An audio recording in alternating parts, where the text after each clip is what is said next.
So ఈరోజు వీర్ ball Diwas చెప్పండి.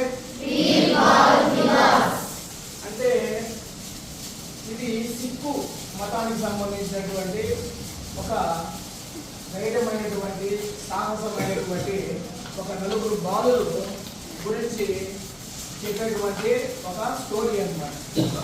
ఆ మతానికి చాలా పవిత్రమైన రోజు ఈరోజు. ఎందుకంటే మత గురువులు ఉంటారు. సిక్కుకు సంబంధించిన మతంలో మత గురువులు ఉంటారు. దాంట్లో చివరి మత గురువు గురునానక్ జీ. ఆయన వాళ్ళ పిల్లలు నలుగురు, చాలా చిన్న పిల్లలు, మీ వయసు కూడా ఉండదు. సో శత్రు దేశం నుంచి మొఘలు వచ్చి వాళ్ళ యొక్క రాజ్యం మీద దాడి చేసి వాళ్ళ ఇద్దరు పిల్లల్ని చంపేస్తారు యుద్ధంలో. అర్థమైందా?